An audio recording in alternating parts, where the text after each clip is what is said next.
여러분 안녕하십니까? 3월 5일 목요일 뉴스가 있는 저녁을 시작합니다. 최근 들어 코로나19의 확산이 잠시 주춤하는 모습을 보입니다. 그러나 방역당국은 병원체는 방심의 틈을 뚫고 들어온다며 경계를 늦출 수 없다고 합니다. 확진 환자를 폭발적으로 늘린 핵심 증폭 집단 신천지의 2차, 3차 전파의 가능성이 아직 남아있기 때문입니다. 손 씻기와 사회적 거리 두기 등 개인 위생 수칙을 철저히 지키면서 우리의 힘을 모아야겠습니다. 한편 김정은 북한 국무위원장은 문재인 대통령에게 친서를 보내 남쪽 동포들의 소중한 건강이 지켜지기를 빌겠다며 코로나 바이러스의 극복을 조용히 응원하겠다고 밝혔습니다. 뉴스가 있는 저녁, 오늘 준비한 주요 소식들을 안기령 앵커가 소개해드립니다. 오늘의 주요 소식 정리해드립니다. 코로나19 발병지인 중국 우한의 신천지 교회 책임자가 지난 1월 입국한 것으로 드러났습니다. 신천지 간부들이 대거 모인 정기총회에도 참석했는데 베일에 쌓인 신천지 집단 감염의 단서가 될 수 있을지 알아봅니다.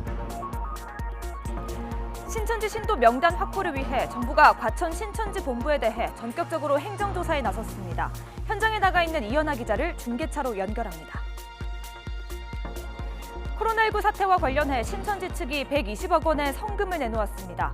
거액의 돈을 은행 계좌로 바로 이체하는 파격적인 방법을 사용했는데요. 보유 재산이 5,500억 원에 달하는 신천지 재산 형성 과정의 진실을 파헤쳐봅니다. 구치소에 수감 중인 박근혜 전 대통령이 옥중 편지를 보내면서 정치권의 공방이 가열되고 있습니다. 탄핵당한 전 대통령이 던진 정치적인 메시지를 놓고 벌어지는 논란과 총선 전국에 미칠 영향 짚어봅니다. 아직도 많은 사람들이 마스크를 사려고 줄을 서고 약국과 상점을 기웃거립니다.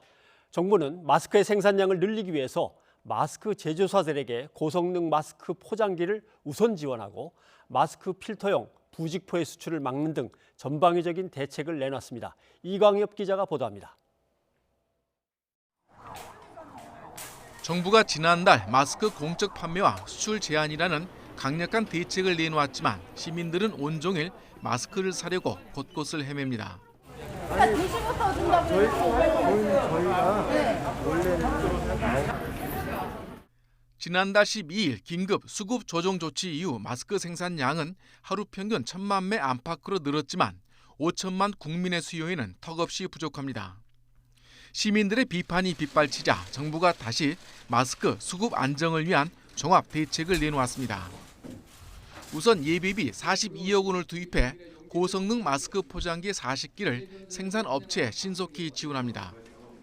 이 장치의 배치가 완료되면 하루 마스크 생산량은 모두 70만 매가량 늘어납니다. 또 마스크 매입 기준 가격을 100원 이상 올리고 주말이나 야간 생산 실적이 늘면 값을 추가로 얹어주기로 했습니다. 마스크의 주요 재료인 마스크 필터용 부직포가 부족해 생산이 압박을 받자 국내 관련 제품의 수출을 사실상 차단했습니다. 기존 생산업체의 생산량을 최대한 늘리기 위한 지원을 더욱 강화하겠습니다. 핵심 소재인 부직포에 대해서는 별도로 생산 및 수입선을 확대하겠습니다. 국내에서 생산된 마스크는 생산량의 10%까지 수출이 허용됐지만 이제는 원칙적으로 전면 금지됩니다. 마스크 생산 업체에는 추가 고용 보조금을 통해 인건비를 지원하고 인력도 우선 알선해 줍니다. 정부는 이 같은 전방위 지원을 앞세워 앞으로 한 달 안에 하루 마스크 생산량을 현재 1,000만 매에서 1,400만 매로 40%가량 대폭 늘리겠다는 목표를 제시했습니다. YTN 이광유입니다. 마스크 줄서기와 사재기를 막기 위해서 국민 1인당 일주일에 마스크를 2장만 살 수 있습니다. 이를 위해서 출생 연도에 따른 요일별 오부제 판매가 시행됩니다. 또 약국에서 마스크를 사려면 주민등록증 같은 신분증을 제시해야 합니다. 보도에 오인석 기자입니다. 코로나19 사태로 하루 평균 3천만 장의 마스크가 필요하자 정부는 공적 공급량을 기존의 50%에서 80%로 확대했습니다. 이에 따라 하루에 800만 장의 공적 마스크가 공급됩니다.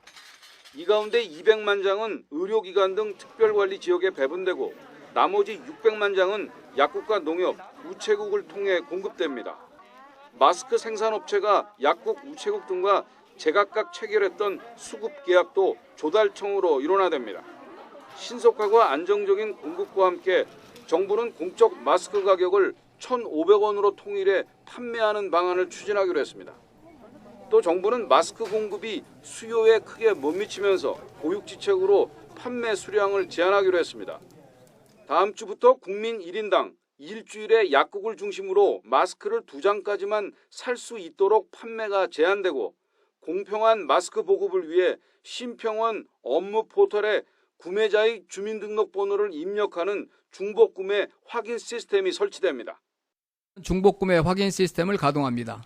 전 국민의 마스크 구매 이력이 체크 관리되어 1인이 일주에 2매 이상 구매하는 것은 불가능하게 됩니다.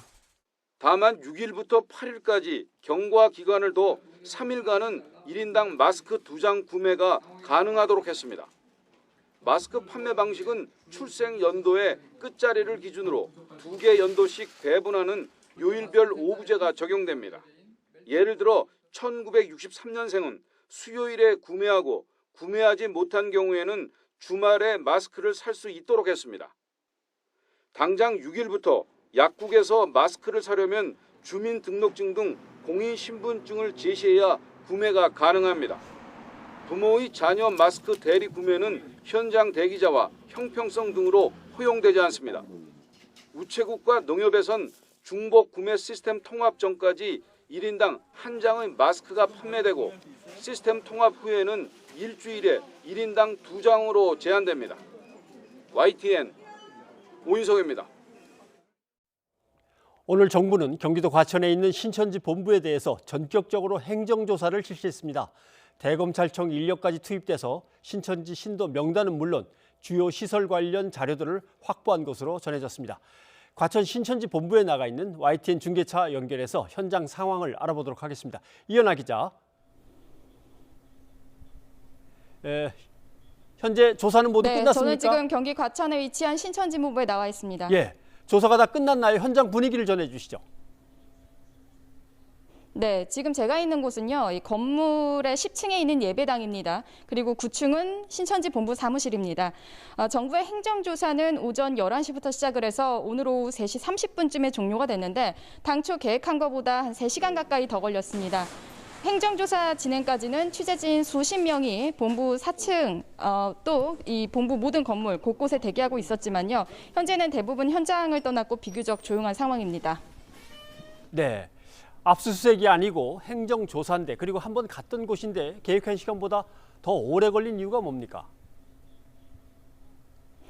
네, 일단 정부가 어젯밤 신천지 측에 행정조사에 대한 사전 통지를 했기 때문에 충돌이나 조사 방해는 없었습니다. 다만 자료 자체가 워낙 방대해서 포렌식 작업 시간이 오래 걸린 것으로 예상됩니다. 그 조사 관계자는 신천지 서버에 자료를 다운받는 그 작업을 진행을 했는데 양이 방대해서 시간이 많이 걸렸다 이렇게 밝혔습니다. 원래 이 행정조사 목적이 행정기관의 정책 결정이나 직무를 수행할 때 필요한 정보와 자료를 수집하기 위한 것으로 행정조사나 문서 열람 또 시료 채취 등이 모두 포함이 됩니다. 이번 행정조사에는 한 8명 정도의 인력이 투입됐는데요. 중수본 그리고 역학조사팀뿐만 아니라 대검찰청 포렌식팀까지 합동으로 조사단을 구성했습니다. 네, 대대적으로 조사단이 파견됐는데 오늘 이 행정조사로 어떤 자료들을 확보한 건지 좀 조목조목 짚어주시죠.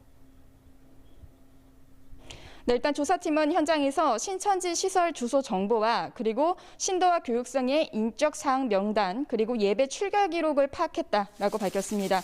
특히 오늘 조사에서는요, 대검찰청 포렌식 인력이 참여한 것으로 볼 때 신천지 측이 감춘 자료가 있을 가능성을 염두하고 자료 복원에도 집중한 것으로 보입니다. 관련 내용 직접 들어보시겠습니다. 오늘 행정조사를 통해서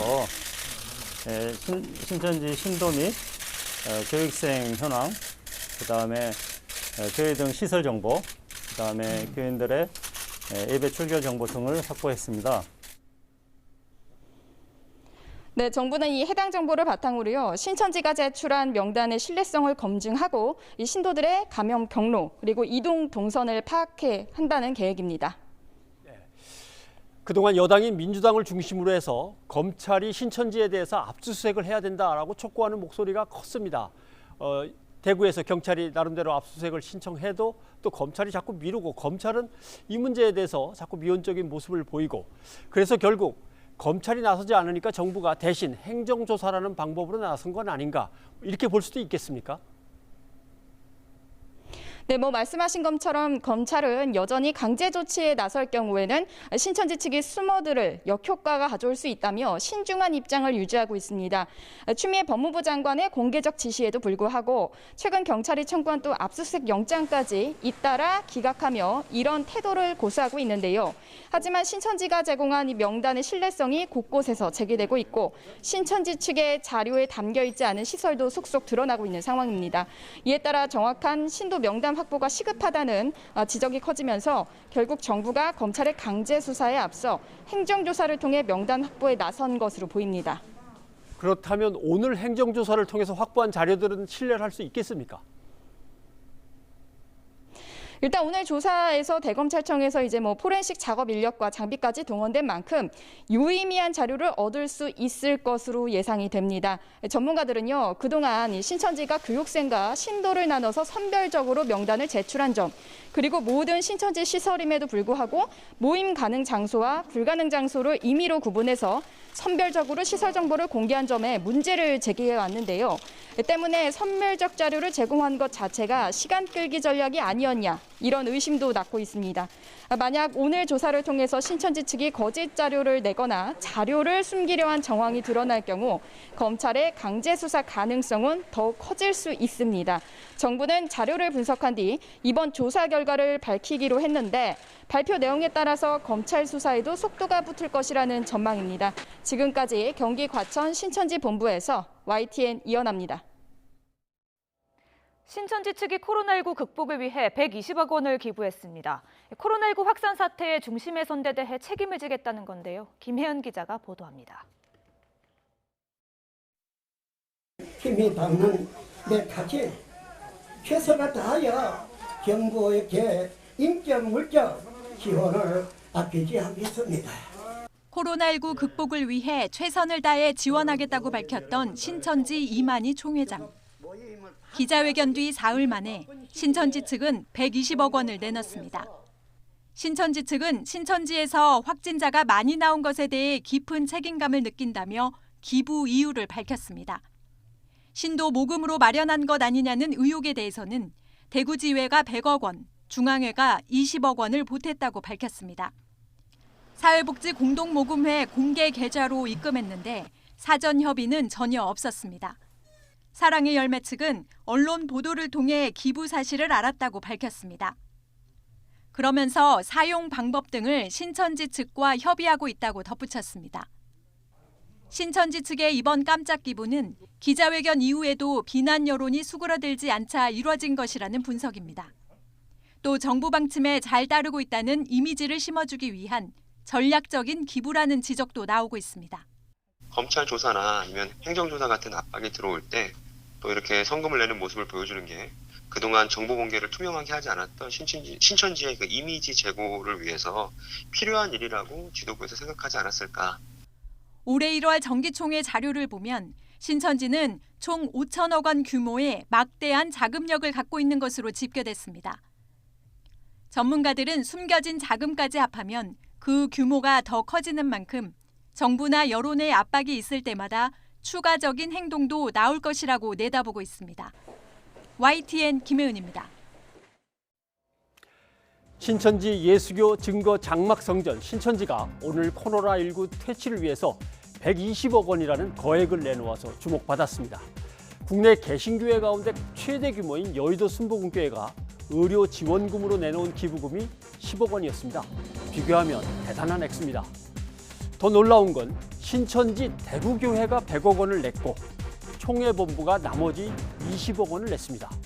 현금 120억을 은행 계좌로 바로 이체하는 또 파격적인 방법으로 보냈습니다. 신천지는 얼마나 돈이 많기에 일개 지부에서 즉각 현금 100억 원을 동원할 수 있을까?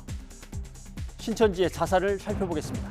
2020년 신천지 정기총회 녹취록에 따르면 재산의 총액은 5,513억 원, 한 해 재정은 2,750억 원입니다. 이 가운데 총회 본부의 재정이 950억 원, 전국 12지파가 2,750억 원입니다. 수익사업체가 없는 종교기관 신천지의 이 재산은 도대체 어떻게 형성된 것일까? 사진을 봐주십시오. 본부 건물을 짓고자 하는데 자기 자리를 마련하기 위해서는 건축 헌금을 내달라는 약정서입니다. 그리고 이 헌금은 생명책에 기록된다고 되어 있습니다. 영원히 기록된다고 합니다. 그러면 이 얘기는 천국 들어가는데 반영된다는 의미이기도 합니다. 총회 본부 건물 짓는 거지만 헌금은 전국에서 거둔다는 독촉 공문도 있습니다. 어린아이도 예외가 없습니다. 대신 부모가 감당하라고 못을 박습니다. 부동산, 주식 등 현물도 받습니다. 여기서 끝나지 않습니다. 중앙총회 건물뿐만이 아니라 지역 지파의 건물도 각각 지어야 합니다. 이 사진도 봐주시죠. 부산 야고보의 지성전을 짓는데 당신의 자리를 마련하기 위해서 건축 헌금을 약속해달라는 약정서입니다. 오른쪽 위를 보시면 VIP 헌금이 있습니다. 1억 원, 5천만 원, 1,000만 원 이렇게 나뉘어져 있습니다. 가난한 청년들은 이 자리가 곧 천국의 자기 자리라고 여기고 이 돈을 마련하기 위해서 몸부림쳤습니다. 한 청년은 신천지에서 한 달 내내 일하고 5만 원에서 10만 원 받는 게 전부였다고 합니다. 그래도 돈을 아껴서 어떻게든 헌금하려고 삼각김밥 하나로 하루를 버텼다고 증언합니다. 아이를 찾는 부모들의 피눈물, 그리고 청년들이 씹어 삼킨 눈물의 삼각김밥, 이것이 바로 신천지 기부금 120억 원의 실체입니다. 저는 아직까지 현 신천지 신도입니다. 이번 코로나 사태로 신천지인들을 벌레처럼 취급할 법도 하다는 생각이 많이 들었습니다. 지금 이 시간에도 신천지인들은 들으려 하지 않고 뉴스도 보지 않고 이런 큰 사태를 알지도 못하는 경우가 너무 많이 있어서 이렇게 나오게 되었습니다.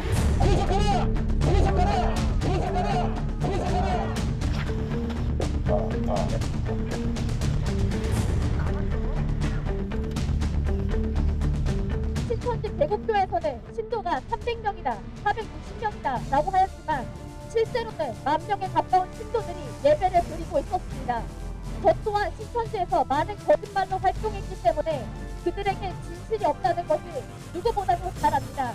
저희들의 호소를 부지런히 들어주시고 이만희 통일당을 수색하고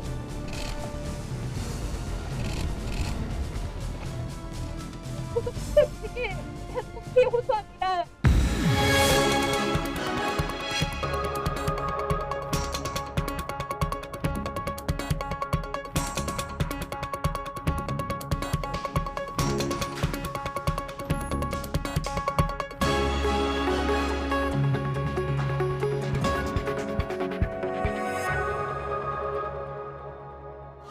방역 목적 차원에서도 그런 강제 수사는 즉각 필요하다.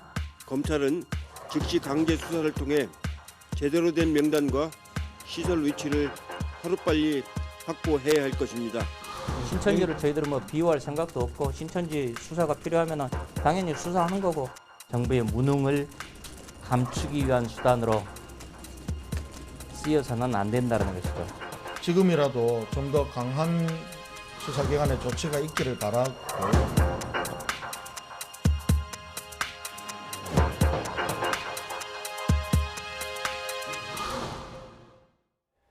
신천지 교회에서 집단 감염이 시작됐지만 최초로 어디에서부터 시작됐는지 감염 경로에 대해서는 아직도 오리무중입니다. 신천지 신도였던 31번 환자의 감염원을 풀 사례가 확인됐다고 하는데 그 얘기를 들으려고 합니다. 예, 중국 우한 지역의 신천지 관련 소식을 집중 취재하고 있는 국민일보의 최기영 기자가 나와 있습니다. 안녕하십니까? 반갑습니다. 네, 어서 오십시오. 예. 신천지 측에서는 2018년이면 중국에 있는 모든 사무실은 다 폐쇄됐고 존재하지 않는다.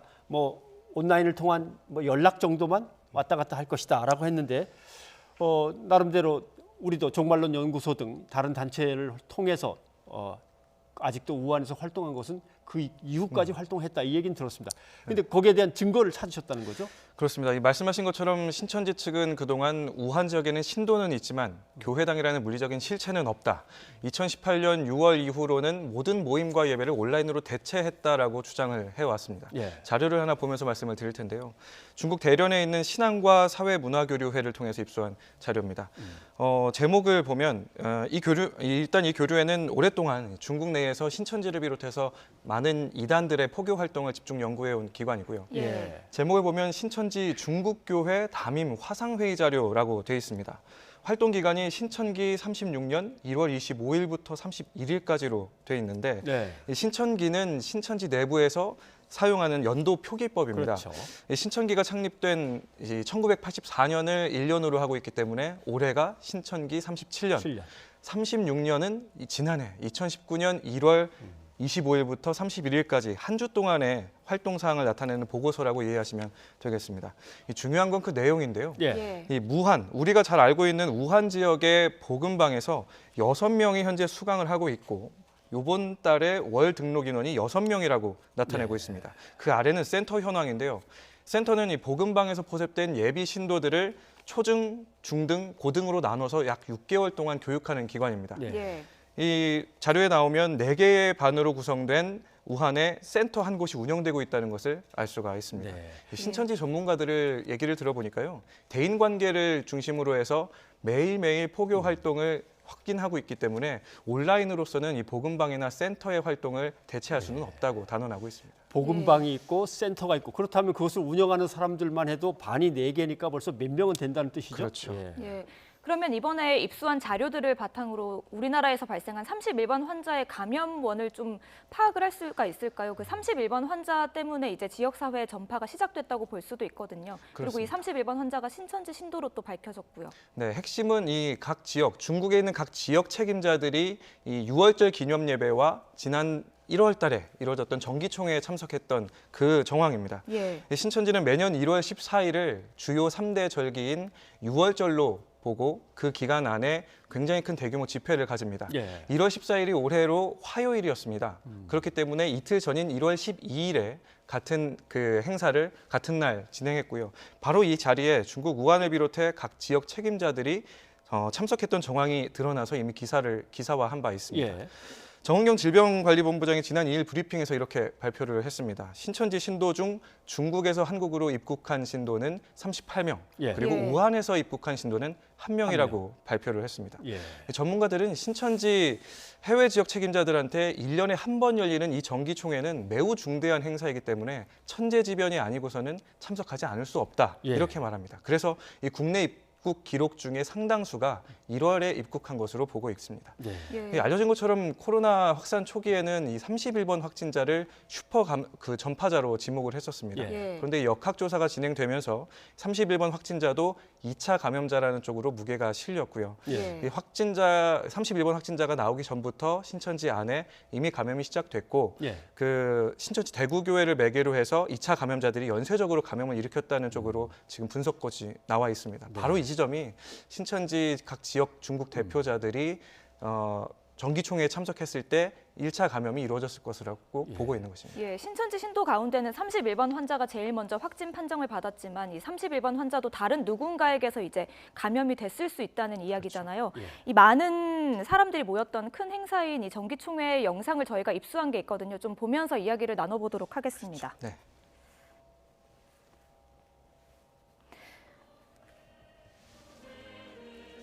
이게 지난 1월 12일에 열렸던 정기총회 모습인데요. 한눈에 봐도 사람이 굉장히 많아 보이는데요. 어떤 사람들이 이제 모였는지 확인이 가능한 건가요? 지금은 그 영상 자료가 충분히 확보가 되지 않았기 때문에 이 자료가 확보되면 그것이 가능할 것이라고 보고 있습니다. 이 행사 진행을 매우 철저하게 준비하고 있는 것이 신천지 특성이기 때문에 이 예배와 정기총회를 위해서 사전 자리 배치에도 매우 신경을 썼을 것이라는 것이 이제 전문가들의 분석입니다. 알려진 것처럼 이 중국 지역은 신천지의 서울 야고보 지파, 과천 요한 지파, 부산 야고보 지파가 관할하고 있기 때문에 행사장 배치도 그리고 영상 자료들을 확인해서 분석한다면 그 자리에 있는 중국 지역 책임자가 동석한 모습을 확인할 수가 있고 이를 토대로 역학조사를 펼칠 것으로 보고 있고요. 물론 신천지 측이 관련 자료와 영상들을 사전에 폐기하거나 은폐하지 않는다는 가정이 깔려야 가능할 겁니다. 중국에서 누가 신천지로 왔느냐, 또 특별히 우한에서는 누가 왔느냐, 이거에 이제 초점을 계속 맞췄는데 그렇죠. 방역 당국에서는 예배 참석자 중에서는 우한에서 온 사람이 없었다. 이제 이렇게 발표했단 말이죠. 그 발표했던 상황을 잠깐 한번 들어보고 다시 얘기를 나누도록 하죠. 네. 우한에서 들어오신 분이 한 분 계셨는데 그분은 입국이 1월 8일이었고 또 예배에 참석한 명단에는 실은 없어서. 네. 그러면 예배 참석 명단과 정기총회 참석 명단이 이게 다른 문제인가요? 그러겠죠. 이단 전문가들은 바로 그 지점이 신천지 측이 제공한 자료와 질병관리본부가 발표한 자료 사이에 나타나는 사각지대로 보고 있습니다. 신천지 측이 지난달 27일에 이렇게 밝혔습니다. 중국 지역 입국 신도 중에 1월 23일 이후 한국 예배에 참석한 명단은 없다. 그리고 이 자료를 질병관리본부에 제출했다. 이렇게 밝혔는데 브리핑에서 언급된 우한 지역 입국자 1명, 한 명이 신천지 예배 참석자 명단에 없을 수밖에 없는 이유가 바로 거기에 있습니다. 그 한 명인 우한 지역 책임자 최모 씨가 정기총회 참석을 위해서 1월 8일에 입국을 했고 1월 22일에 우한으로 다시 돌아갔기 때문입니다. 최 씨가 22일에 우한으로 돌아갔고 23일에는 우리가 잘 알고 있는 것처럼 우한공항이 폐쇄됐죠. 결국 최모 씨가 포함되어 있는 자료는 신천지 측이 제공한 예배 참석자 명단이 아니라 1월 12일에 있는 정기총회 참석자 명단인 겁니다. 그러면 그때 이제 참석을 했던 명단 확보도 굉장히 중요할 것 같고요. 또 굉장히 큰 행사이기 때문에 입수한 자료에 따르면 우한뿐만 아니라 중국 여러 곳에서 신도들이 한국으로 왔지 않습니까? 그렇죠. 그 신도들이 와서 정기총회뿐만 아니고 또 다른 어떤 곳에 갔는지도 파악이 중요할 것 같습니다. 말씀하신 그 체류 기간 동안에 이루어진 동선을 파악하는 것이 굉장히 중요한 이유는 국내에 머물면서 그들이 만났던 다양한 경로의 신천지 지도부를 만나서 감염됐을 가능성이 있기 때문입니다. 전문가들의 얘기를 종합해 보면 해외 지역 책임자들의 경우 본국으로 돌아가기 전까지 각 지역별 관할하고 있는 지파 모임, 그리고 과천과 청도로 좀 알려져 있는 신천지의 성지 순례, 그리고 그 포교가 잘 되고 있는 지역을 벤치마킹하기 위해서 찾아가 본다고 합니다. 의견도 청취하고요. 그만큼 이제 다양한 일정들을 소화를 하는데 대규모 확산이 진행된 대구 다대오 지파의 경우에는 이 12개 지파 중에서도 포교 활동이 굉장히 잘 됐던 지파입니다. 그렇기 때문에 주요 동선에 하나에 포함됐을 것으로 보고 있습니다. 한번 추정을 한번 해보십시다. 제가 중국 신천지 우한 책임자입니다. 정기총회에 보고하려고 보고 자료를 쌓아들고 야단 맞을 건지 칭찬을 받을 건지는 모르지만 이제 달려갔고, 그러면 김해로 들어왔든지 인천으로 들어왔든지 과천으로 갔겠죠. 총회를 마치고 예배에 참석한 거는 아닌 것 같습니다. 왠지 없다면 정말. 그러면 대구와 우한은 또 이게 자매결연 도시입니다. 그렇죠. 그러면 기왕 가는 김에 자매결연 도시 쪽에 우리 지부를 한번 찾아가 볼까 할 수도 있고, 청도는 또 신천지의 성지니까 대구를 간 김에 청도도 가자, 뭐 이럴 수도 있고, 아니면 그쪽 지파의 활동들을 갖다 둘러볼 수도 있고, 여러 가지 가설들이 가능하군요. 답사 같은 느낌인 거죠. 각 지역 책임자들은 각 지역으로 돌아갔을 때 자기들이 한국에 있는 성지 순례를 갔다 왔던 정황이라든지 이런 것들을 매우 자랑스럽게 얘기하고 싶을 겁니다. 그렇기 때문에 그런 여정들을 수행하는 거죠. 자, 그러면 이제 정기총회 참석한 것 정말 예배에 참석하지 않았는가? 그 다음에 동선과 들른 곳들을 이제 쫙 살펴야 되는데, 방역 당국이 이제 이런 정보들을 더 취합을 해서 얻어내려면 이제 어떤 노력을 해야 됩니까?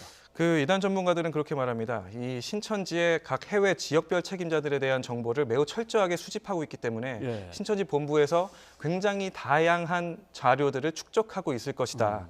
그런데 이 시간이 흐를수록 코로나19 확산의 진원지로 지금 꼽히고 있는 신천지에 대한 압수수색 필요하다라는 목소리 점점 거세지고 있거든요. 리얼미터의 발표 자료도 나왔죠. 설문조사한 결과 신천지 신도 명단 압수수색에 대한 찬성 86.2% 달성을 했고, 조금 전에 나왔던 영상에서 보신 것처럼 추미애 법무장관도 4일 열린 국제법제사법위원회 전체 회의에서도 강조를 했죠. 압수수색 필요하다. 국민의 안전을 보장하기 위해서 강제력을 동원해서라도 신천지 주요 지파 본부에 수색을 해야 된다. 정말 강력한 과감한 행정적 결단을 기대한다는 목소리 높습니다. 결국 검찰로서는 아직 뭐 확정적으로 준비된, 범죄를 소명할 만한 준비가 안 된 것처럼 얘기하기도 하지만 이미 고소 고발된 것들이 많기 때문에 그것과 관련된 강력한 조치를 취하다 보면 전체적인 어떤 자료들을 모을 수 있는 계기도 마련될 것 같은데, 검찰이 조금 신중하긴 합니다만은 한번 분발하라고 좀 촉구를 해야겠군요. 네. 예, 최 기자 오늘 고맙습니다. 감사합니다.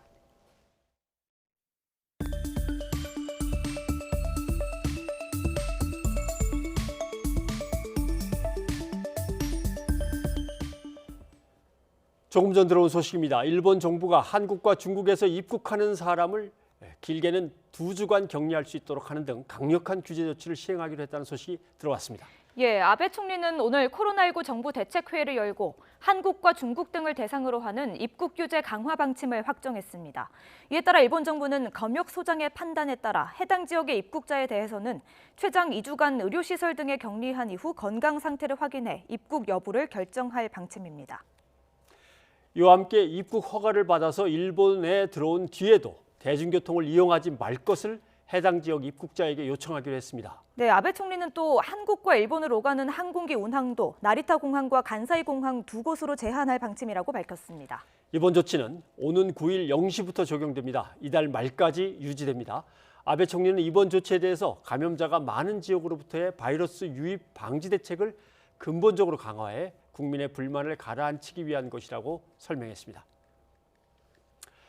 문재인 대통령이 김정은 북한 국무위원장과 코로나19 사태와 관련한 친서를 교환했습니다. 남북 정상이 친서를 교환한 것은 지난해 10월 말 이후 넉 달여 만입니다. 네, 김정은 위원장은 코로나 극복을 응원하겠다는 내용하고 그다음에 문 대통령은 남북이 보건 방역 분야에서 어떻게 협력을 할 것인지 그 내용을 담았을 거로 봅니다. 차정윤 기자입니다.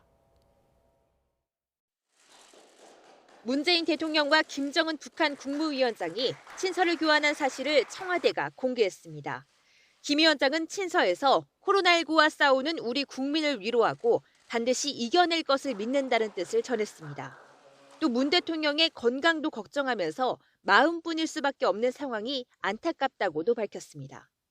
문재인 대통령이 코로나19 바이러스를 반드시 극복할 수 있도록 조용히 응원하겠다며 문 대통령에 대한 변함없는 우의와 신뢰를 보냈습니다. 친서에는 한반도 정세에 대한 김 위원장의 진솔한 소회와 입장도 담겨 있다고 청와대는 전했습니다. 김 위원장의 이번 친서는 문 대통령이 3.1절 기념사에서 남북 보건 협력을 제안한 지 이틀 만에 나온 것이어서 화답의 성격이라는 해석도 나옵니다. 북한과도 보건 분야의 공동 협력을 바랍니다. 사람과 가축의 감염병 확산에 남북이 함께 대응하고 문 대통령도 김 위원장의 친서를 보고 바로 다음 날 답장을 보냈습니다. 북한이 원한다면 방역 지원 등의 협력이 가능하다는 의사를 담았을 것으로 보이는데 청와대 관계자는 보건 분야 협력은 별도의 채널로 협의할 수 있을 것으로 본다고 설명했습니다. 김 위원장의 친서가 우리 측에 전달된 날은 김 위원장의 여동생 김여정 제1부부장이 청와대에 대한 원색적인 비난 담화를 낸 바로 다음 날이어서 북한의 의도에도 관심이 쏠립니다. 청와대는 남북 정상이 어떤 방식으로 친서를 교환했는지는 밝히지 않았지만 남북 간의 소통 채널이 유지되고 있다고 설명했습니다. 청와대는 이번 친서 교환이 남북 정상 간의 신뢰관계에 변함이 없다는 점을 보여준다고 설명했습니다.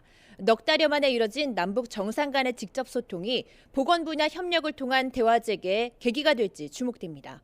YTN 차정은입니다. 오늘 국회에서는 코로나19 대책을 논의하기 위한 두 번째 특별위원회가 열렸습니다. 이 자리에서 코로나19 초기에 정부가 마스크를 쓰라고 지나치게 강조하는 바람에 마스크 대란을 초래했다는 비판이 여야 모두에서 나왔습니다. 또 중국처럼 컨테이너를 활용해서 부족한 병상을 확보해야만 한다는 지적도 나왔습니다. 최하영 기자가 보도합니다. 국회 코로나19 대책특별위원회 화두는 역시나 마스크였습니다. 처음부터 정부가 마스크가 만능인 것처럼 권고한 게 문제였다는 지적이 여당 안에서 나왔습니다.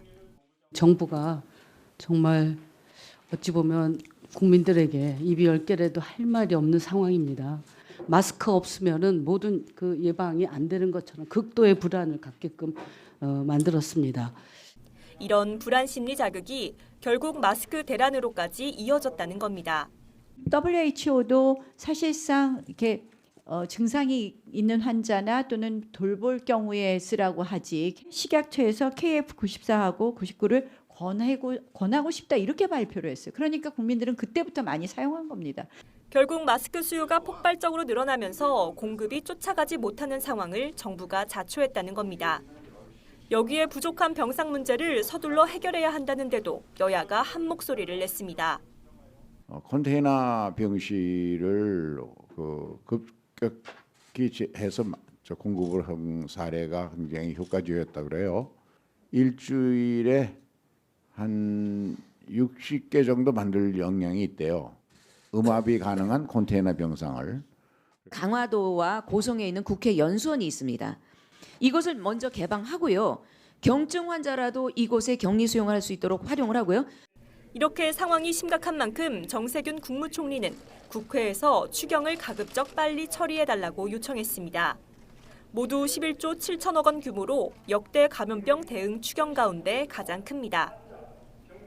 소상공인과 중소기업의 생계가 위협을 받을 수 있고 취약계층의 어려움은 더욱 클 것입니다. 민생과 고용 안정을 위한 선제적 노력이 시급합니다. 앞서 여야는 2월 임시국회가 끝나는 오는 17일까지 추경안을 처리하기로 합의했습니다. 하지만 통합당은 총선용 선심성 예산이 끼어 있으면 통과시킬 수 없다는 입장이어서 막판 진통이 예상됩니다. YTN 최하영입니다. 코로나19 감염 환자가 6천 명을 넘었습니다. 오늘 하루 322명의 신규 환자가 발생해 코로나19 감염 환자는 모두 6,088명, 사망자는 42명입니다. 예, 지역별로는 대구의 확진자가 4,327명, 경북의 확진자는 861명에 이르고 있습니다. 이번 한 사람 가운데 중증 이상의 환자는 모두 49명으로 파악됐습니다. 한동안 걷잡을 수 없이 보이던 대구의 코로나19 확산세가 주춤하고 있습니다. 대구 신천지 교인들에 대한 검사가 마무리 단계에 접어들었기 때문입니다. 하지만 섣부른 안도감은 곤란하다는 의견이 지배적인데요. 이번 주말까지는 지켜봐야 할 것으로 보입니다. 허성준 기자입니다. 지난달 29일 대구의 확진자 수는 741명으로 최고조에 달했습니다. 이어 사흘 동안 매일 500명 넘게 늘었습니다. 하지만 지난 4일 405명으로 떨어지더니 다시 321명으로 낮아졌습니다. 신천지 대구교회 교인들에 대한 검사가 어느 정도 마무리되면서 확산세가 꺾인 겁니다. 코로나19 발생 초기 신천지 교인들의 확진율은 80%대였지만 최근 20%대로 떨어졌습니다. 확진율은 굉장히 급격하게 떨어지고 있습니다. 어제 같은 경우는 어제 확진 환자들은 27%까지 떨어졌습니다. 초기에 80% 이상이었지 않습니까? 2, 3일 더 이번 주말까지는 우리가 전체적으로 지켜봐야 된다. 집단 감염의 원인인 신천지 예배일을 기점으로 한 최대 잠복기도 이미 지났습니다. 9일과 16일 두 번 신천지 예배가 있었잖아요. 거기에 관련된 유증상 환자들은 전원 지금 다 끝났습니다. 그분들이 가장 고위험군이라고 보고 있는 것이거든요. 하지만 일반 시민 가운데 확진자가 늘고 있는 만큼 증가폭 둔화를 예상하는 건 아직 무리입니다. 실제로 지난 3일부터 일반 시민 확진자 수가 신천지 교회 확진자 수를 넘어서기 시작했습니다. 대구시는 감기 증상이 있는 시민에 대한 검사를 확대하고 자가격리자에 대한 감시를 강화할 방침입니다. 시민들에게도 당분간 모든 모임과 외출을 자제하고 사회적 거리를 유지해달라고 거듭 당부했습니다. YTN 허성준입니다.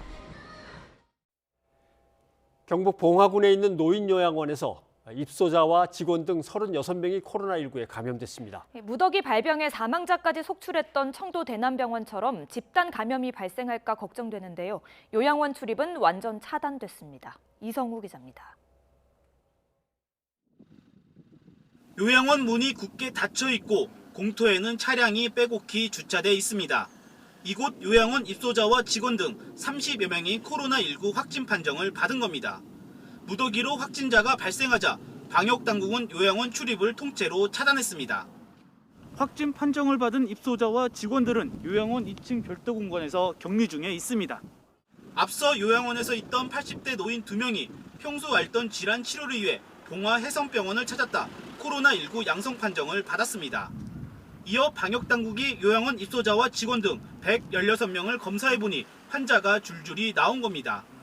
특히 이곳은 면역력이 떨어진 노인이 많아 증세가 급격히 나빠질 가능성도 배제할 수 없습니다. 집단 감염 사태에 현장에서는 대응이 미비하다는 불안 섞인 목소리가 나오고 있습니다.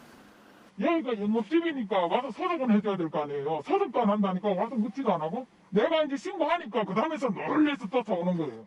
환자가 속출하자 경상북도는 사회복지생활시설 518곳을 코호트 격리하기로 했습니다.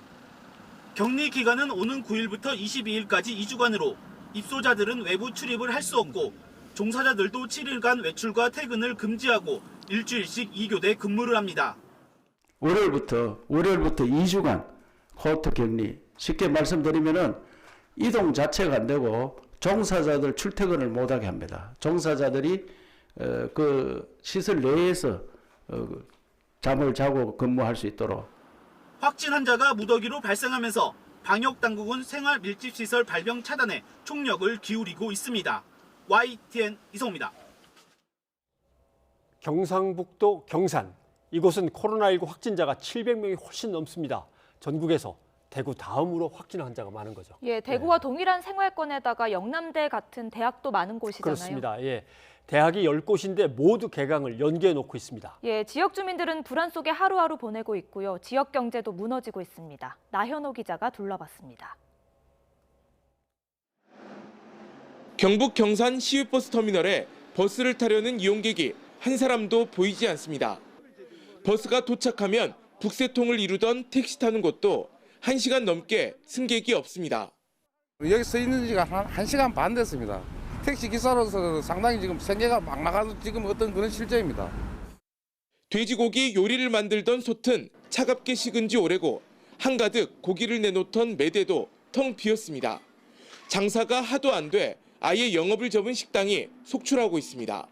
한 번도 이런 경우 없었어요. 제가 원래 21년째 하는데 굉장히 좀 심각한 식당 운영 상황이래요. 그래서 지금 우리 골목에도 한 70% 문 닫았어요. 코로나19로 인한 경산 지역 불황은 대학가 상권도 피해가지 못했습니다. 개강 후 한창 들썩여야 할 대학가 골목입니다. 하지만 경산에 코로나19 확진 환자가 급증하면서 거리는 텅 비었고 적막감마저 감돕니다. 손님은 없는데 꼬박꼬박 들어가는 종업원 월급과 임대료가 감당이 안 되는 상황입니다. 심지어 개강하더라도 온라인 수업으로 대체하는 경우가 많아 언제쯤 회복할지 알 수도 없습니다. 이대로 가면 파산입니다. 정말 파산입니다. 4월 초에도 어떻게 될지를 모른다는 얘기죠, 현실이. 그러다 보니까 이 사람들은 3월 한 달을 기대하고 대학에서는 이제 장사를 하는데 하루에 한 팀, 두 팀, 많으면 5팀. 코로나19 확진 환자 증가세가 꺾이지 않는 이상 앞으로 경산 지역 피해는 눈덩이처럼 불어날 것으로 보입니다. YTN 나인호입니다. 베트남에 격리된 우리 국민 318명이나 되는데요. 이들을 위해 정부가 신속 대응팀을 파견했습니다. 네, 외교관, 경찰 등으로 구성된 팀입니다. 하노이, 호치민, 다낭 등에 가서 임무를 수행하게 됩니다. 장하영 기자가 보도합니다. 외교부와 경찰청 등 관계부처 공무원으로 구성된 정부 신속 대응팀이 베트남에 파견됐습니다. 임무지는 하노이와 호치민, 다낭 등 3곳. 이곳에 격리된 우리 국민 300여 명을 지원하기 위해서입니다.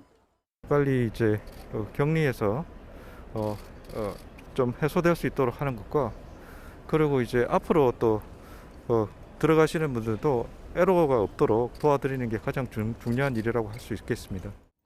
강경화 외교부 장관은 공항에 나와 신속 대응팀에게 국민 지원에 힘써달라 당부했습니다. 미국행 비행기 탑승객의 발열 검사와 중국에서 들어오는 특별 입국 절차 현장도 살폈습니다. 앞으로는 좀 줄지 않을까 그런 생각을 합니다. 그래서 국내 상황이 진정이 되면서 이런 여러 가지 제한 금지 조치도 많이 풀릴 것으로 기대를 합니다.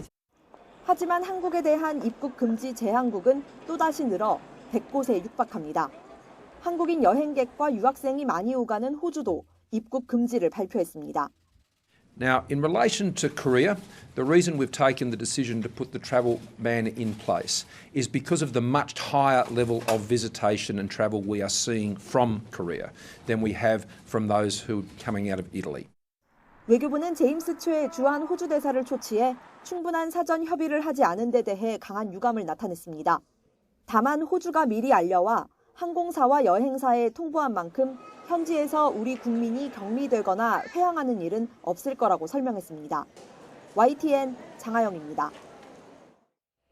어제 박근혜 전 대통령의 옥중 서신이 공개됐는데요. 그 편지를 두고 여야 공방이 치열합니다. 네, 보수 야당은 반가운 선물이라는 표현까지 쓰며 한껏 치켜세웠지만 여당은 최악의 옥중 정치라고 일축했습니다. 정의당은 박근혜 전 대통령을 선거법 위반 혐의로 검찰에 고발했습니다. 이승배 기자입니다.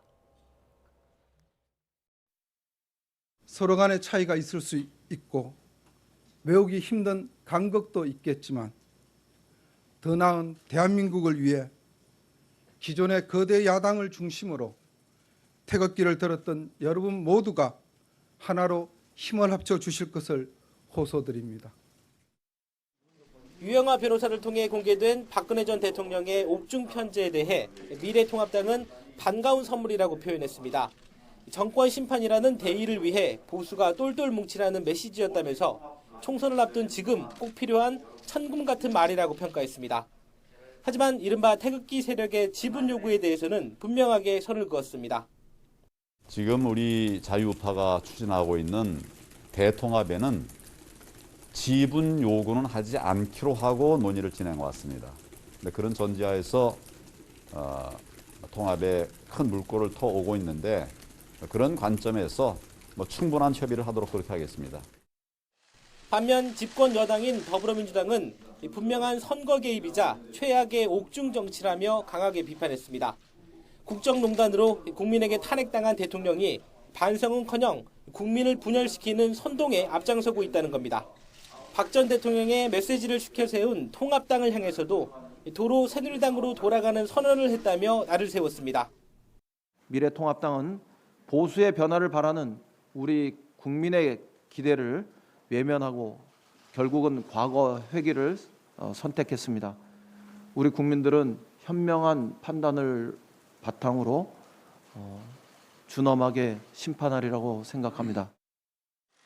정의당은 아예 박 전 대통령을 선거법 위반 혐의로 검찰에 고발했습니다. 노골적인 선거 개입일 뿐더러 탄핵 세력의 부활을 선동한 국기문란 행위라는 주장입니다. 탄핵 세력의 부활을 공공연하게 선동한 또 하나의 국기문란 행위이자 촛불 시민에 대한 중대한 모독입니다.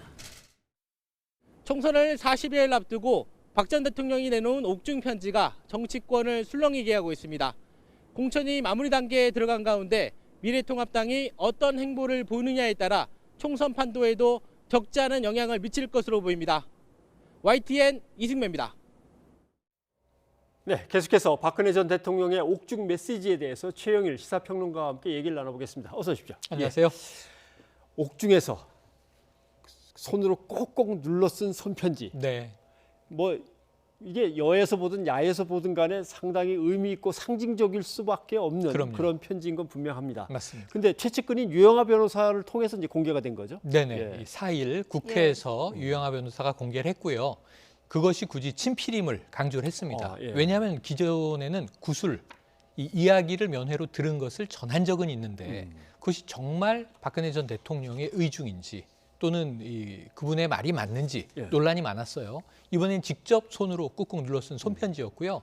그것이 정식 절차를 통해서 우편으로 이 교도소 밖으로 나와서 전달이 된 겁니다. 예. 그걸 공개한 거고요. 그러다 보니까 상당히 한 줄 한 줄 한 문장 한 문장에 박 전 대통령의 의중은 담겨 있다. 그 내용은 이제 팩트다. 이렇게 우리가 인정을 할 만하고요. 네. 다만 거기에 담고 있는 정치적인 메시지가 제가 보기에는 4.15 총선판을 상당히 뒤흔들어 놓을 가능성, 그 어떤 파괴력이 큽니다. 지금 이번 총선의 핵심적인 쟁점 혹은 이슈가 무엇이냐, 그 아젠다 선점에 대해서 아직도 여야가 뾰족한 정체성을 드러내지 못하고 있는 가운데 아마 변 앵커님은 금방 떠오르실 텐데요.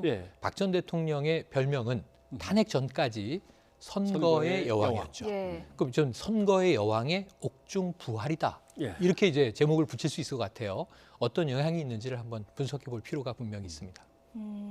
그런데 그 옥중 편지를 두고 정의당은 선거법을 위반했다고 이제 뭐 고발을 하겠다고 했거든요. 네네. 이게 가능한 일입니까? 가능은 정말? 합니다. 가능은 하고요. 지금 이 전광훈 목사가 구속됐지 않습니까? 예. 여러 가지로 이제 이 고발 조치가 됐었는데 결국 구속이 된 건 뭐냐면 공직선거법이었어요. 예. 그것도 역시 선거권이 박탈된 상태에서 선거에 개입한 발언을 했다. 이것은 상당히 엄중한 범죄이다라고 법원이 구속 사유를 인정한 거예요. 예. 근데 사실은 지금 이 박근혜 전 대통령은 이미 수감 중에 있지 않습니까? 예. 이 형기를 살고 있는 상황인데 여기서 이제 만약 인정된다 하더라도 재판이 하나 추가될 가능성이 있죠. 예. 공직선거법 위반에 대한 그 유무죄 여부는 뭐 재판의 결과에 달려 있습니다만 일단은 고발은 가능하다. 법적으로 한번 문제 제기를 할 이 분명한 여지는 있다. 이렇게 보여집니다. 네. 예를 들면 그렇게 해서 편지를 눌러 쓰는데 감옥에 있는 나를 위해 끝까지 이렇게 싸워주고 계신 여러분들 고맙다. 네. 힘을 그쪽으로 몰아달라 이렇게 쓴 게 아니고 네. 제일 큰 야당을 중심으로 다들 뭉쳐달라 네. 이렇게 썼기 때문에 야 이걸 어떻게 해석해야 되는가? 과연 이런 편지를 발표한 것이 어떤 의중을 갖고 있는 것인가? 이제 이걸 또 해석을 해야 되는 거죠. 그러니까 이제 결국은 옥중 정치라는 민주당의 표현도 전 옳다고 보고요. 왜냐하면 이것은 선거에 영향을 주기 위한 이 의도된 메시지인 건 명확해 보입니다. 예. 다만 문제는 뭐냐면 이합집산하는 모습들을 보면서 사실은 내키지 않는 점도 있으나라고 하는 전제를 달고 있어요. 하지만 결론은 뭐냐면 거대 야당을 중심으로 그게 이제 이 미래통합당이라는 것은 그렇죠. 이게 정의당이 고발을 한 소지입니다. 거대 야당은 누가 봐도 미래통합당 아니냐. 그렇다면 선거에 개입하려는 게 특정 정당을 지지하려는 목적이 명확하다라는 해석이고요. 그리고 이제 나머지 태극기를 열심히 들어준 분들이 지지해 주기를 이제 원하는 거예요. 그럼 여기서 사실 행동 지침이 나옵니다. 지금 우리가 보수 세력 대통합이 이루어졌다고 하지만 새로운 보수당과 구자유한국당이 합쳐져서 여기 전진당이 있습니다만 오늘 결국은 부산에 전략공천된 이현주 의원 한 명이죠. 의석은. 그럼 결국은 도로새누리당이라는 비판을 받았었는데 여기서 빠져있던 세력이 좀 강성우파란 말이에요. 이 과거 우리공화당이라든가 혹은 정광훈 목사, 김문수 전 지사 등의 이 자유통일당. 근데 이 두 세력이 또 지금 뭉쳐서 자유공화당이 되고 있는 모습이지 않습니까? 그리고 또 친박신당도 있죠. 그렇죠. 홍무종 의원의. 이러한 좀 잔여 세력들이 함께 이 거대 야당인 미래통합당에 함께 합세해서 밀어라 라고 하는 정치적인 지시, 이 메시지로 해석될 가능성이 매우 높은 거죠. 친박 쪽의 좌장인 서청원 의원이나 홍문정 의원 이쪽은 좀 뜨악하지 않았을까요? 뜨악했겠지만 사실은 이제 뭐 이 말씀드린 자유공화당 등 이 박 전 대통령의 뜻을 따르겠다. 또 이제 이런 메시지들이 나오고 있고요. 보수 대부분에서는 이것을 반대하는 사람은 하나도 없어요. 뜨아한 분위기는 나옵니다만 이 뭐지 하는 이제 반응이 있습니다만 황교안 대표도 이건 환영한다.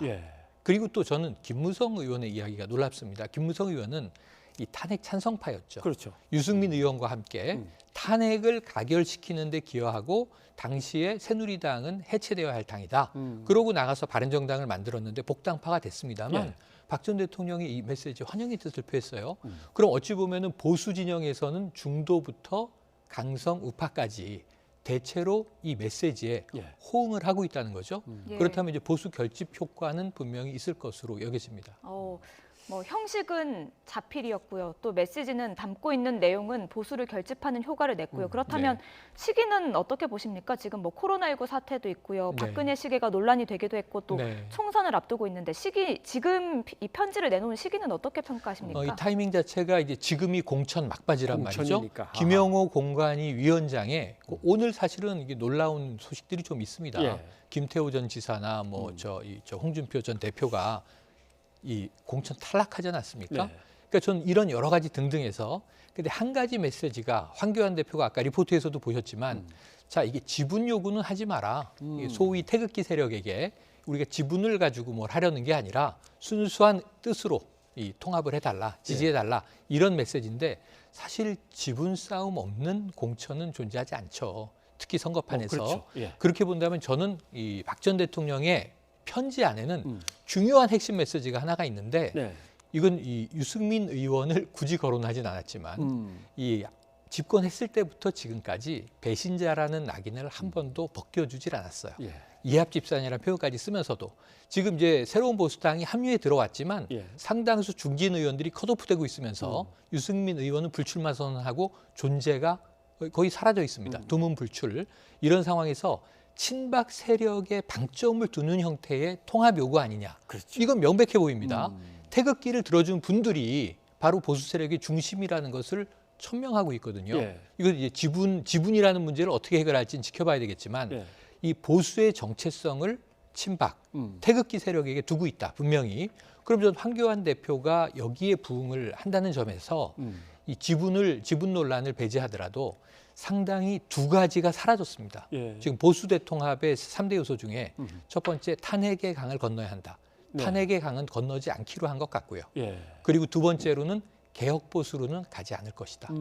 이 태극기 보수로 갈 것이다 라고 한다면 친박 보수로의 회귀거든요. 그런 면에서는 저는 유승민 의원이 그렇게 노력했던 중도로 나가는 길은 다리를 오히려 잘라버린 편지가 된 셈이고 강성우파 중심으로 모인다는 점에서 황교안 대표의 고민이 왼쪽으로 갈 것인가 오른쪽으로 갈 것인가 하다가 결국은 왼쪽의 길을 선택해서 중도 보수 대통합이라고 얘기했었거든요.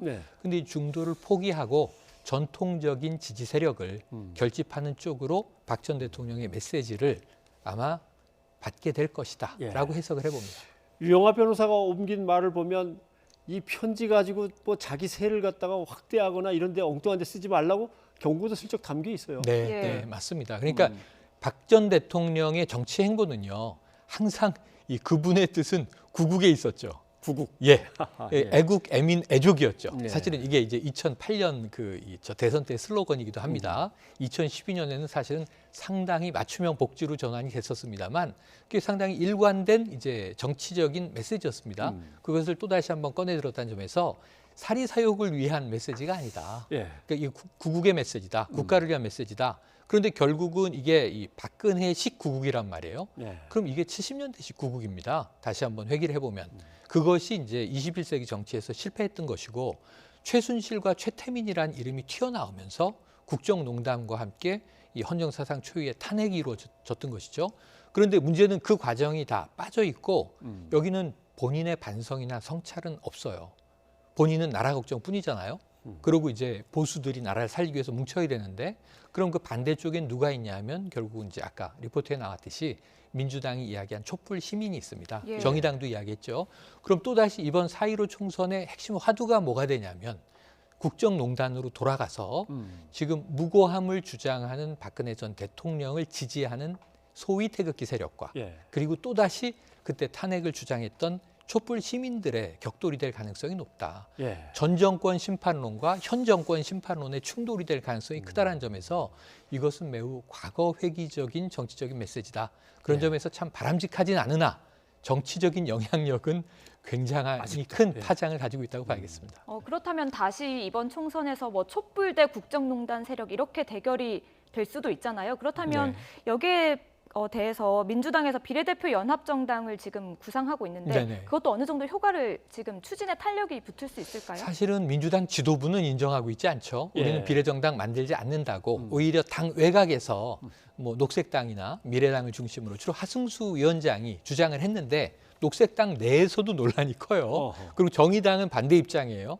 근데 이제 어찌 보면 이 박근혜 친필 편지에 제가 말씀드린 파괴력이 4.15 총선의 핵심 화두가 돼버려서 또다시 촛불 대 태극기로 이제 격돌을 하게 된다면 보수는 결집할 겁니다. 이것이 이제 좋은 의미든 나쁜 의미든 결집 효과 나타날 텐데 그러면은 이제 범진보도 결집을 하게 되죠. 여기서 비례정당에 대한 입장이 어떻게 정리될지는 저는 쉽진 않다고 봅니다. 그래서 비례정당 우리도 가자. 왜냐하면 미래한국당 플러스 미래통합당이 제1당이 되는 것은 막아야 한다라고 이 의견이 수렴될지는 쉽지 않은 논쟁이 범진보 내부에 있습니다. 그럼에도 불구하고 이 전선이 명확해지면 결집 효과는 커지기 마련이기 때문에 이 오늘보다는 내일 아마 이 범진보 선거연합 비례정당에 대한 논의는 조금 탄력을 받을 가능성도 있어 보입니다. 그러나 여당인 민주당 입장에서 코로나19 사태가 이 정도에 와 있는데 나름대로 머리를 굴려서 뭔가 뭐 비례 관련 정당을 만든다 그러면 국민의 질타를 받을 가능성도 있고 근데 그렇게 놔두자니 통합당이 네. 상당수 의석을 갖다가 일단 맞습니다. 확보한 다음에 네. 선거를 시작하는 거나 마찬가지고 그렇죠. 고민이 많겠네요. 이론적으로는 뭐 21석까지 가져갈 수 있다 이렇게 예. 이제 보고 있는데 그거보다는 적을 것이다라는 예. 뭐 해석들도 많습니다. 그나저나 말씀하신 대로죠. 유영아 변호사는 옥중 편지를 전달하고 네. 자기는 이제 미래통합당으로 네. 공천 신청을 냈습니다. 네. 뭐 공정한 심사가 이루어질 거라고 보고 뭐 그 결과가 나온 다음에 한번 맞습니다. 얘기를 해봐야 될 거. 홍준표 탈락했습니다. 네. 예. 이거 혹시 뭐 당을 나가겠거나 뭐 이런 게 있을까요? 김태우 탈락했죠. 이 사람도 탈락했고. 네네. 저는 무소속으로 나갈 가능성도 무소속으로? 있죠. 사실은 왜냐하면 상당한 절충을 시도했잖아요. 예. 그러니까 이제 수도권 험지로 올라오진 않았지만 경남에선 그래도 험지라는 양산을로 고향인 창녕 밀양에서 이 지역구를 바꾸는 쪽으로 딜을 시도했고 예. 김영호 위원장도 절반의 호응은 했어요. 그런데 결국은 컷오프다. 그럼 홍준표 전 대표는요 오늘 밤 사이 아마 메시지 나올 겁니다. 그래요? 이건 뭐냐면 대권 주자를 제거한 것이다라고 얘기할 거예요. 왜냐하면 낙동강전선을 주장하면서 홍준표 전 대표는 차기 대선을 준비하기 위해서는 이번에는 PK가 매우 중요하다. 이렇게 이야기하고 수도권만 지켜야 하는 게 아니라 PK도 지켜야 한다. 이런 주장을 폈는데 여기서 이제 본인의 뜻은 꺾였단 말이죠. 그리고 또 김태우 지사도 잠재적 대권 주자입니다. 이런 면에서는 보수 내에서 이번 총선을 필두로 대권 주자들을 컷오프시킨 이게 탈락시킨 이유는 무엇인가에 대한 문제제기를 분명히 할 거고요. 홍준표 전 대표의 이제 관심은 이 초점은 항상 지금 대권에 있습니다.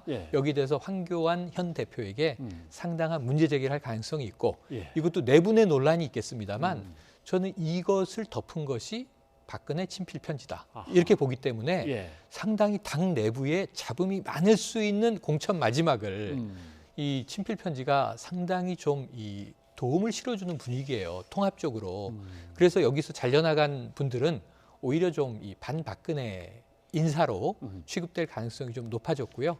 어찌 보면 그것은 좀 후위를 기약해야 되는 그러한 정치적인 이제 반발 아니겠는가 이렇게 생각이 됩니다. 옥중 편지 참 많은 의미를 담고 있군요. 네, 예, 알겠습니다. 대단합니다. 최영일 평론가 오늘 고맙습니다. 고맙습니다. 예, 이어서 시청취자 여러분의 의견 소개해드리겠습니다. 네, 신천지 120억 성금에 대해서 2369님이 의견을 주셨는데 신천지의 120억 원 성금, 국민의 비난을 막기 위한 성금이 아닐까요? 라고 해주셨네요. 예, 그리고 조금 전에 최영일 평론가와 함께 이야기 나눠봤는데요. 박근혜 전 대통령의 옥중 편지에 대해서 의견이 들어왔습니다. 9330님, 옥중 편지로 지지 세력을 모으려는 시도가 또 다른 갈등과 분열을 일으키는 것은 아닌지 모르겠네요 하셨습니다. 네, 마스크 대란과 관련해서 김미옥 님이 유튜브로 보내주셨는데 오늘도 마스크 대란이었습니다. 내일은 어떨지 걱정됩니다. 라고 해주셨네요. 예, 그리고 2929님은요. 우체국에서 마스크 판매를 하고 있지만 집배원들은 살 수가 없습니다. 이러다가 마스크를 구하지 못한 집배원들이 슈퍼 전파자가 되는 건 아닌지 걱정입니다. 이런 우려도 갖고 계신다고 합니다. 네, 이곳에는 공항도 폭동도 혐오도 없다. 다만 학교가 폐쇄됐고 대부분의 상점이 문을 닫았을 뿐이다.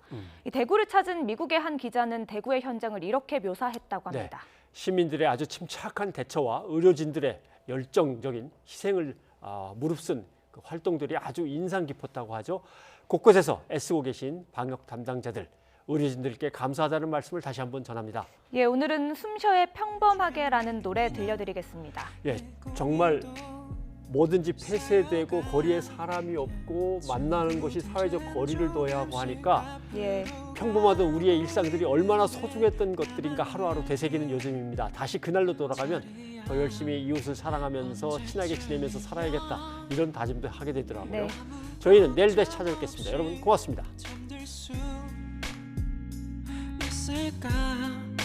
언제쯤이면 다른 사람들처럼 평범하게 살 수 있을까? 그래도 너 좋아하는 일 하고 있잖아. 그래 그 말도 이제 무서워. 음악하면서부터 계속 들어왔던 말도 못 지킬까봐 그나마 하루 종일